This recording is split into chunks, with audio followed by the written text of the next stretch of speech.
Hola amigos, estamos de regreso para un episodio más de la serie Tramas del Destino.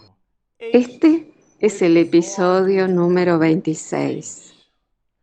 Bueno, a usted que nos está acompañando a través del canal, le decimos que estamos estudiando este opúsculo maravilloso, Tramas del Destino. Y nos despedimos del episodio pasado del capítulo 11 del libro. Y ahora nosotros entraremos al capítulo 12, en donde Miranda nos brindará el título Nuevos y benditos rumbos. Y ustedes comprenderán qué rumbos son esos y por qué esos rumbos son benditos. Y rescatamos aquí de que en el episodio pasado nosotros nos despedimos cuando el señor Rafael tenía una entrevista con Cándido y Cándido le brindaba una explicación sobre la reencarnación. Y apoyándose en su sufrimiento, ese sentimiento que él nutría, en el cual observaba a Lisandra que ya tenía la enfermedad, digamos que él no conocía su Hansenían, su mal de Hansen, pero eso lo llevaban a creer que aquellas distonías estaban ampliándose, las suyas y las de Lisandra. Y él como padre se sentía muy mal. E intrínsecamente él sentía como una satisfacción de aquella situación. Y Cándido le presenta la idea de la reencarnación y le recomienda que ore y que continúe leyendo el Evangelio. Y ahí tenemos la presencia de Doña Adelaide, que es un espíritu, que era su suegra, que estaba en el mundo espiritual y que apoyaba al señor Rafael Ferguson y le emitía vibraciones benéficas que son asimiladas por Rafael y que intentaban cambiar su panorama psíquico. Y nos despedimos así del episodio pasado. E ingresamos al capítulo 12. Y Miranda nos presenta estos nuevos y benditos rumbos. Y aquí rescataremos y traeremos a colación el cuadro psíquico de Lisandra, que es la hija de Rafael Ferguson. Principalmente cuando el médico que asiste a la familia se da cuenta de la situación y percibe una especie de estabilidad en el cuadro del mal de Hansen, pero las condiciones neurológicas eran cada vez más graves y ese cuadro no regresaba. Entonces estaba consciente de que postergar las informaciones redundaría en retornar a aquella situación más compleja para el futuro. Porque se trataba de una situación que él intentaba ocultar, pero digamos que el médico también tenía sus conflictos, porque tenía un hijo que había sufrido un accidente y había quedado parapléjico. Y era una situación grave también para el médico en su condición de padre. Y eso le brindaba un desgaste en el cual lo sensibilizaba frente a la situación de la familia, de que es presentada por Miranda como una situación muy grave y que efectivamente le sucedió. Y así él destaca, el sufrimiento logra unir a las criaturas que lo experimentan, es impositivo, y las hermanan. Y es el caso del señor Armando Pasos, que siente un cierto cariño por la familia porque él también sentía esa aflicción. Y nosotros entraremos aquí en la alegría que consuela. Miren el texto de Miranda. El pan que restaura las fuerzas al sufridor debe ser preparado con el fermento del optimismo a fin de nutrirlo interiormente. Esto es un deleite, sobre todo en la metáfora del pan. Y subiéndonos a la metáfora, esto es la comprensión de que el dolor es un instrumento de evolución. Dentro de esa perspectiva, León Denis es el apóstol del espiritismo que presenta mayormente al dolor como ese instrumento de evolución de la criatura humana. Él posee varios tratados sobre ese asunto. Y la doctrina espírita, de la cual León Denis coloca luces sobre esos aspectos del dolor, nos muestra a través de los mecanismos de comprensión de la reencarnación que nosotros no somos víctimas. A propósito, si somos víctimas de nosotros mismos. Y la insensatez del pasado, hoy en día, nos obliga a recoger el resultado de nuestra propia insensatez. Y el dolor es ese mecanismo que realiza un pivote, es el eje sobre el cual nosotros nos movilizamos. Entonces, digamos que dentro de una figura que decimos pivotar, en el centro, es el centro de gravedad en donde se apoya el equilibrio de las fuerzas. Y ese equilibrio de las fuerzas, metafóricamente hablando, ese pivot llamado dolor, es el que sostiene la evolución espiritual. Y la resignificamos a la evolución. Logramos superar las situaciones. Es muy importante esto porque trae elementos reflexivos y Cándido pasa a ofrecer una amplia asistencia espiritual a su pupilo en la colonia. Entonces, a partir de este momento, Cándido comienza a inspirar el apoyo, el cual él ya le ofrecía al señor Rafael, pero Rafael lo refutaba. Y existe un desarrollo de esa aproximación más intensa a partir de ahora entre Rafael y Cándido. Aprendió a transitar por el hilo, Cándido, lo cual yo encontré muy interesante esta expresión, por el filo de la navaja. Hablando Miranda de Cándido, dice, aprendió a transitar por el filo de la navaja, destacando digamos en cursiva, entre los hombres y los espíritus. Esa es la navaja. O sea, funcionaba en la dinámica de la vida como aquel medium. Nosotros muchas veces creemos que la mediunidad está asociada al periodo de la hora y media que se trabaja en un grupo mediúnico. Pero Miranda nos da otra definición, mucho más amplia, de estas cuestiones relacionadas a la mediunidad, que muy bien descritas están en el libro Los Medios, en el ítem 152, cuando habla de los medios, que es aquel que siente la influencia de los espíritus. Y Cándido ciertamente sentía aquella influencia cuando dialogaba con el señor Rafael y bajo la influencia de la suegra del mismo. Y el panorama psíquico era cambiado, ese panorama del propio patriarca, el señor Rafael. Y esto es muy sutilmente presentado por Miranda. Bajo el filo de la navaja entre los hombres y los espíritus, logrando a través de las disciplinas morales y evangélicas en que se imponía el éxito esperado en las tareas de tal relevancia. O sea que los espíritus se aproximan a nosotros no por lo que hablamos, sino por nuestra actitud cotidiana. Y como nuestra actitud nos recordará a Emmanuel, comienza en nuestro mundo íntimo, aquello que pensamos formatea lo que somos, porque nos movilizamos de acuerdo a nuestro mundo íntimo, de acuerdo a nuestra realidad interior.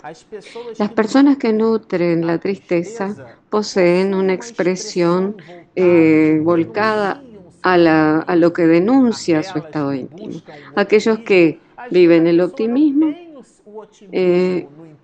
ella busca, a pesar de que no lo tenga íntimamente, y ella tiene una especie de mirada optimista. Muchas veces, desde el punto de vista antropológico, la persona, hacemos un juicio de valor de que la persona es hermosa y tenemos ganas de estar a su lado, cerca de ella, pero es su interior la que busca ese optimismo. Y ese interior es lo que permite que los espíritus se aproximen a nosotros. Y esa aproximación es la que induce a este éxito, que es tan importante debido al comportamiento que lo destaca Miranda en relación a Cándido, ¿no? Y el libro trae anotaciones riquísimas en ese sentido. Ante los propósitos de modificación espiritual, los enemigos desencarnados aumentaban el cerco en los cuadros mentales del antiguo sicario. Aquí nos está hablando del señor Rafael Ferguson. ¿Por qué? Porque él decidió modificar su vida, modificar su panorama íntimo, sus cuadros mentales, su cliché mental. Y fue íntimamente incitado a modificarse a partir de aquel momento. Y Miranda presenta dos grandes episodios. Acá estamos en el segundo episodio. El primero es aquel en el que él recibe pases. Ustedes recordarán que él se percibe con algo distinto. Y así, en forma modificada, en una forma ostensiva, comprendiendo los asuntos de la reencarnación, él modifica su estructura íntima, conjuntamente con Cándido, y todo aquel ecosistema favorable lo impulsa Rafael Ferguson a un cliché mental completamente diferente. Y eso desagrada a los espíritus que ciertamente habían colocado plaques mentales para realizar una simbiosis mental. Es lo que nos habla el texto. Y dice que frente a los propósitos de modificación espiritual del señor Rafael Ferguson, los espíritus recrudecieron. Y el texto va desarrollando otros asuntos. Pasan a agredirlo despiadadamente a sus víctimas a fin de hacerlas dudar del resultado de la terapéutica nueva, induciéndolos a desistir. Aquí es una de las técnicas que utilizan los obsesores. Promueven en relación a la persona. O sea, no vaya a la casa espírita. Usted está tan cansado, no vaya. Es un proceso hipnótico. En el primer libro que nosotros estudiamos, en los entretelones de la obsesión, recordemos a Teofrastos, que conocía técnicas avanzadas de hipnosis en relación a la inducción hipnótica. Hay un pasaje incluso en la obra en donde Teofrastos induce a un espíritu a modificar su vibración, su textura, modificando su perispíritu, y dentro de una estructura y abordaje y complexión hipnótica en la cual se trataba de una mujer, y a través de un proceso de culpa inculpido en su íntimo, el cual es un veneno tan grande que lleva a procesos de obsesión y a situaciones graves de epilepsia. Y eso ahora, incentivado por mecanismos de hipnosis graves y tenaces sobre aquel espíritu, la lleva a transformarse en una loba. Y esos son los procesos que utilizan los espíritus. Y ellos van creando esos mecanismos y dicen, no vaya. O sea, ¿para qué va a ir? Y el libro de los espíritus en los prolegómenos nos dice, esto no es una figura. Este libro es cansador, libro es aburrido. Esos son clichés mentales que nosotros podemos o no alimentar. Porque las sugestiones son como un pajarito que intenta posarse sobre nuestra cabeza, sobre una rama, y nosotros tenemos la obligación de impedirlo. O sea, que ellos intentan de que nos agrade aquella sugestión y que esa se transforme en nuestro modus operandi. ¿Qué significa eso? Que aquella sugestión se transforme en nuestro comportamiento. Y aquí Miranda trata sobre eso cuando nos habla de sus asuntos en relación a los obsesores. Y él trabaja más adelante la idea de que dialoga mucho con el dicho americano, que traduciendo la ignorancia, o sea, que es cuando la persona no conoce, como cuando dice la ignorancia es una bendición, pero en realidad la ignorancia es una alienación mental. Esto es tan cierto de que Jesús dice una exhortación maravillosa. Conoceréis la verdad y la verdad os hará libre. Eso significa que en la antítesis, en lo contrario a la verdad, si usted no conoce la verdad, usted no está liberado, usted es un esclavo. Entonces la ignorancia no se esclaviza, no se aliena. ¿Por qué decimos eso? Porque veremos la siguiente anotación de Miranda.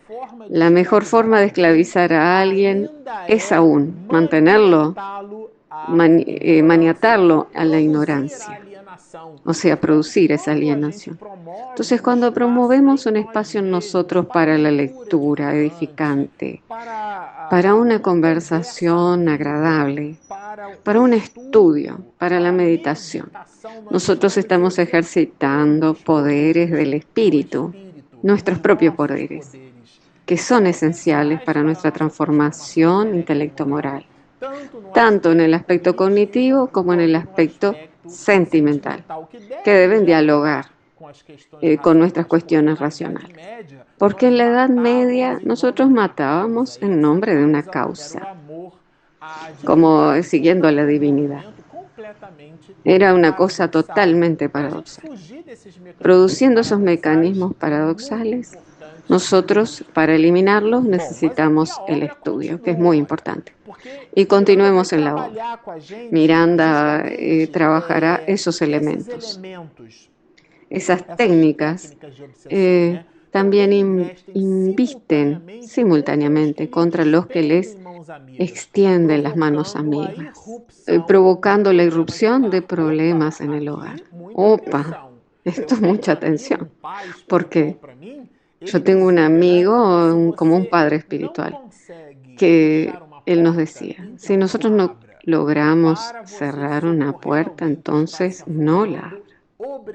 Para auxiliar a alguien que se está ahogando, nosotros necesitamos saber nadar. Entonces, extendiendo ese proceso, nosotros necesitamos tener la técnica, el abordaje para salvar a alguien.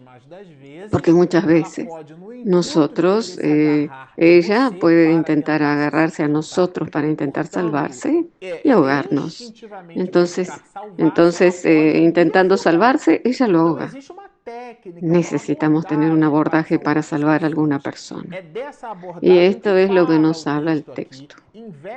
En lugar, o sea que atacan a quienes les extienden las manos amigas. Cuando la persona socorre, asiste y ampara, pasa por aquella persona que pasa por procesos obsesivos. Es necesario que la persona que auxilia se dé cuenta de su panorama personal frente al mundo, porque los espíritus se pueden desagradar. O sea que los espíritus dicen, ¿qué te pasa? ¿Querés ayudar a aquello? Y establecen una riña con nosotros y quiere ver cómo nosotros nos vamos a comportar. Son los petardos mentales. Esa es la presión que dice Miranda. Es la sugestión que nos van colocando en nuestra mente. Y nosotros podemos albergarlas o expulsarlas de nuestra mente. Y Miranda nos dice, utilizan a personas frívolas que les sirven de instrumentos dóciles, despiertan sentimientos contradictorios, asusan las pasiones. crean realmente un desastre en su vida. ¿Por qué? Porque el objetivo es distanciar, alejar de la ayuda que usted desea ofrecerle a la persona. Entonces, si usted está ayudando a alguien que está en crisis, tome cuidado para no transformar su ambiente doméstico en una crisis. Nosotros no estamos aquí ofreciéndole los conceptos de que usted sea omiso en el apoyo de una persona, porque usted necesita reconocer que usted tendrá apoyo espiritual. Pero dentro de los mecanismos diarios, si usted no se observa a sí mismo, y a propósito, eso fueron objeto de las anotaciones de Manuel Filomeno y Miranda en la obra Entre telones de la obsesión. Cuando él hablaba sobre los asuntos de la obsesión, Miranda coloca allí, menciona, si usted se siente un poquito rabioso, irritado, busque la oración para disipar aquel proceso de sintonía en el cual se transfórmelo en una distonía para que los espíritus no logren incentivarla a la rabia. Muchas veces la persona no sabe lo que quiere, siente una aflicción, una angustia, no sabe lo que es. Cuidado, amplíe su oración, porque la oración es muy importante. Si usted se mantiene en estado de oración, lo cual no significa cerrar los ojos y mantenerse repitiendo frases, sino que el estado de oración es trabajar y arar, porque arar es orar, trabajar, es buscar actividades en las cuales usted no quede y permanezca dentro de la monoidea, en la cual los espíritus se aprovecharán de eso. Por lo tanto, ayudar a alguien es ayudarse a sí mismo. Y él colocará esto aquí. Porque recuerden que Miranda fue un contador público y él había realizado ese curso superior orientado a las ciencias contables y encontré muy interesante esto. Las pruebas en cualquier circunstancia constituyen aprendizaje valioso y descuento de títulos de débitos. Entonces es una especie de descuento. Los espíritus, de una manera general, son unánimes en establecer que al constatar los mensajes y a través de esos mensajes, que lo que ellos más incentivan es el arrepentimiento. En el mundo espiritual, lo que más sienten. ¿Por qué? Por lo que no hicieron. Entonces, no pueden ser tomadas, tomadas como un asunto de punición o de experimento divino. O sea que esa relación de débito con la divinidad no es que yo debo pagarle a Dios, sino que son mecanismos de la ley. Muy interesante analizar esa cuestión. Es como alguien que comió un plato de porotos y después tiene naturalmente una indigestión, que es el resultado de la gula, que es el mecanismo en el cual la persona enfrenta su capacidad de digestión y enfrenta las consecuencias de su primarismo, de su impulso de alimentarse compulsivamente. Esos mecanismos no son puniciones, son interacciones de la criatura que está inmersa en las leyes de la divinidad, en las leyes divinas. Eso es lo que Miranda nos trae a colación y la idea del dolor. La idea del dolor resultante de la obra de amor propicia una mayor suma de adquisiciones, impulsionando con facilidad la sublimación de los propósitos y la liberación del pasado. Porque aquí Miranda nos traerá la idea de que el dolor nos libera en lugar de aprisionarnos. Y los desarrollos de estos asuntos nosotros lo veremos en el próximo episodio. Bueno, si a usted le gustó de nuestro episodio de hoy, inscríbase, suscríbase. Y nosotros tenemos también nuestro aplicativo Espiritismo y Mediunidad en Google Play y en Apple Store. Baje nuestro app, inscríbanse en nuestro canal, síganos y mucha paz.